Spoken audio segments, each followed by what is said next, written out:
carpenter. You've seen so many of his projects in my home, in all the cooking I'm doing, in my heating, and I just showed you some clips from the air conditioner that he just invented. And just before we get started, know that all those PDFs are on his Etsy store. The way that he did it was with the Foamate, which is a foam creating little device that's just amazing. But it's how he made all these projects. And this is the capstone currently. I'm sure his projects will get bigger and better from there. But this is the shed that he's been working on this summer. Yeah, and you know, we call it a shed, but it's huge. It's a shop. I mean, it's 12 by 15. It's going to have a workbench and stuff in it for Grandpa. And being Aircrete, it was crazy. Even though it still doesn't have the double doors on it yet. After it was getting really hot and I was working on it this afternoon, I'd go inside of it and it would be cool because at night the Aircrete had gotten cool, and because of its thermal insulation value, it just stayed cool on the inside. So you go inside that, I could live in that. You see this tiny structure. The purpose of building it as a shed now is so that in the future Darwin can build a house out of Aircrete. And so this is exactly one of those test runs. And I am thrilled with how it's turned out. Yeah. You go inside of it, I mean, it's really good size for a shed. It's actually a shop. You know, it's going to have AC and heating and whatnot. And oh my gosh, I could live in that. You could make a nice little cottage out of it. And the great thing about it is I built just the structure for $1,000. Yeah. Okay.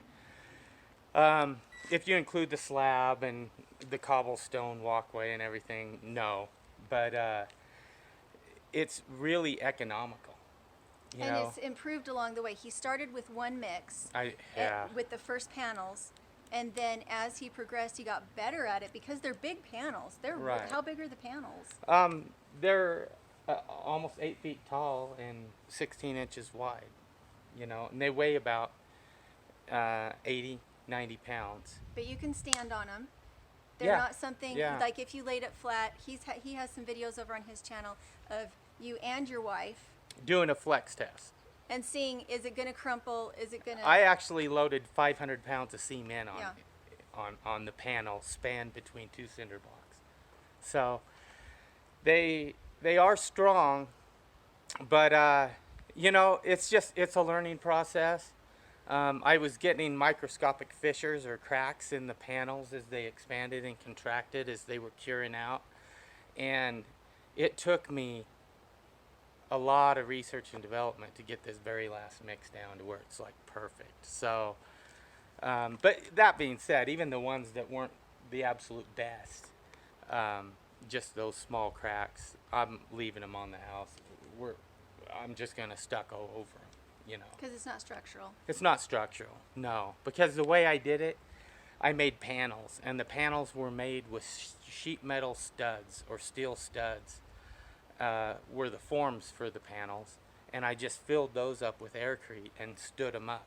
So you still have all the studs there, but the physical properties of Aircrete with its insulative and its heat sinking ability and whatnot is, I think, awesome. It would be great for a tiny home. I'm gonna pour Aircrete on the roof, and so I've got the first layer of roofing on. I'm gonna put the second layer on and just leave a gap up in the ridge, and fill the cavities with, instead of with like fiberglass insulation, I'm gonna fill them with Aircrete. Yeah. And it's Yeah. light. It's super light. It's not like you're pouring concrete.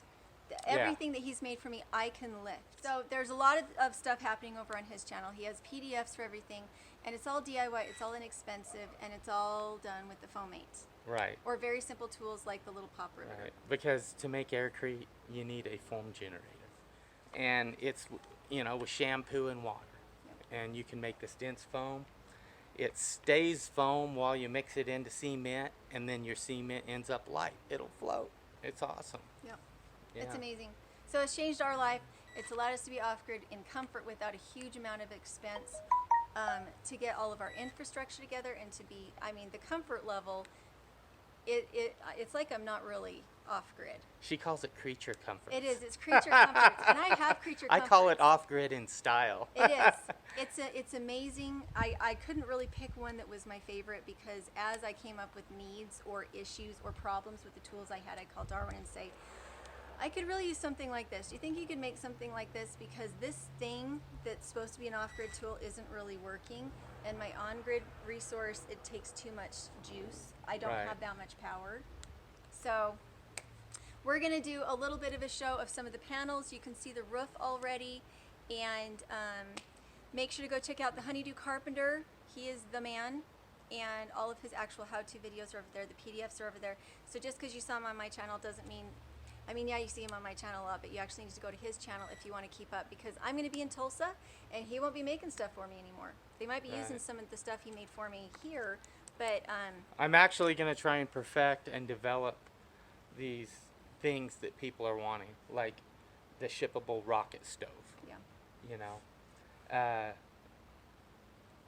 And so that's what I'm working on right now.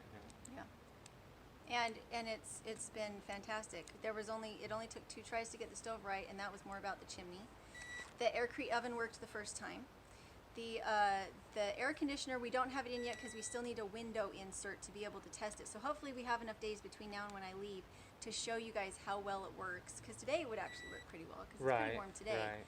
So the main project that Darwin is working towards, especially come next spring, is to do a geodesic dome out of the Aircrete. Yep. And so he's running tons of tests, lots of work coming up, but if he can get it tested, which he has happening, he has a friend who's actually doing the Right. testing on the blocks right now. If he can get it tested and approved and get all that worked out, then it would be legal to have Aircrete homes in the U.S. and it would really change so much about how much power we're using in our homes, what our homes look like right now, Right. the materials that we do or don't need anymore. And see, that's the thing, guys. If you have an Aircrete dome, and it's 6 inches thick, or 8 inches thick of Aircrete, at night when it's cool, it's gonna get cold, and before you have to turn your AC on, it'll be starting to get cool again. The thermal dynamic properties of it, where it'll sink and draw in whatever temperature it's in, and then hold that temperature and slowly dissipate it, is incredible. And it would be absolutely incredible for homes. Especially if you wanted to run on solar, because you would use such a small amount of power for Right. heating and cooling, which is your main Suction, yeah. as far as the grid. If you want to live off grid, having amazing insulation will do it for you. And this shed was just an experiment. The grandparents offered to let me experiment in their backyard, and it turned out great. They're so excited. It's beautiful. So what do you have left? You have stucco to put on the outside. He's actually pouring the roof. It's not going Yeah. in his preset slabs. He's pouring it. So tomorrow I'm sheeting and putting the shingles on the roof, but I'm not going to put the ridge cap on. I'm just going to leave a gap in there big enough that I can pour Aircrete down into the cavities of the roof. And then after that, I'm going to do a stucco coating on the outside, and then a plaster like coating on the inside. And I'm going to put some what they call hurricane straps on it, which are just X's on the corners all fastened to the wall and whatnot, just because. Yeah. I don't know why. Because if it were an actual home, I mean, I don't have to because it's being used as a shed or whatever, but I just want to. Yeah. Yeah. Just that extra caution. Yeah. Okay, so we're gonna go ahead and show you. Make sure to go check out his channel, and we'll talk to you later. So these are your final panels, and they are beautiful. Yeah, they are. This is the final mix that I came up with. And you liked it well enough that for those who had already purchased the PDF from your old mix, you sent it to them to say this is Yeah. the better one. Use I this haven't sent it instead. yet, but on my live, I offered it to everybody, and so Mrs. Honeydew's going to go through and figure that out. I guess there's a what we can go retrieve all the emails and do a group mass mailing to everybody who purchased the wall panel mix design. The old one is okay. It's all right, but if you look up here, you're getting some microscopic fractures in it. Now, that being said, they're not on the inside. Come look at what it looks like on the inside, Julie. You know, they're just surface fractures on the outside. But still, my whole goal would be to make a panel that someone could just pour and paint if they wanted. Right. You know? And, you know, the way these were, it just wasn't there. I mean, the skin wasn't as nice. And so these are all gonna, the whole shed, or the whole shop is gonna get an outer shell coating. And I'm probably gonna spray it on, Yep. because I tried a texture sprayer and a certain mix that I put together, and it worked really well. So Well, I'm excited. See if I can get the roof. Here we go. I mean, these are hard. Look at these, Julie. Yeah, they're But hard. they got caught in a hailstorm. Oh, that's right. I forgot. You guys had so much Yeah, rain. I mean, they're hard. They're super hard. But they got caught in a hailstorm when they were curing Yeah. out. How many times did you guys get hailed on for this project? Like 5 times? Yeah, and I don't mean little hail. I Yeah. mean big hail.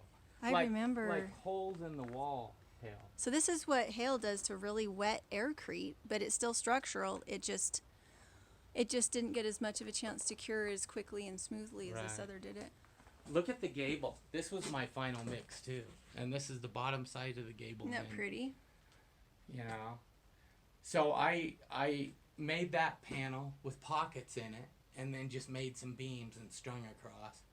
And the way I winched those up was I built a crane.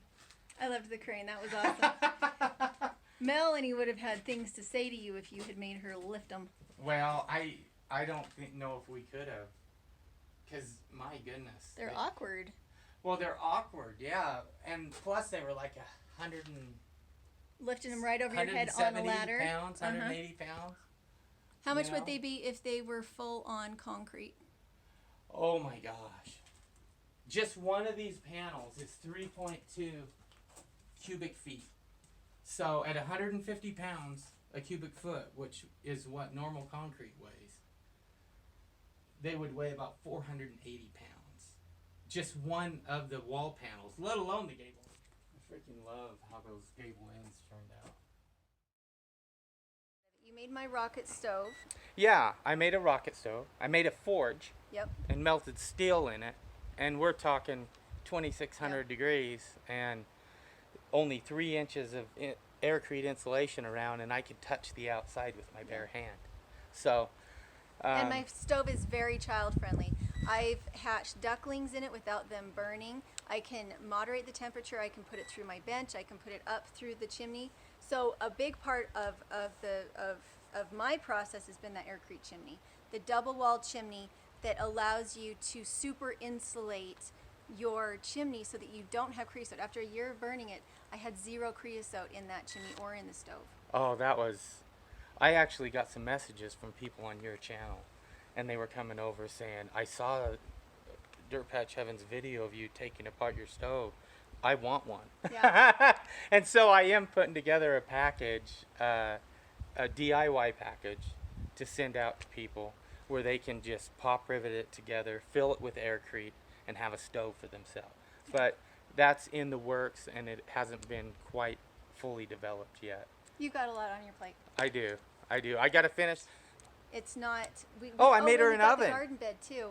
Okay, we need to start over. Okay, so I've got my aircrete oven, and it fits on my rocket stove, but it also fits on propane. It would fit on a conventional wood stove, and it would also fit over an open fire. Any hot surface. So we've got the aircrete oven that is brilliant and amazing, and I love it so much because it can go inside or outside.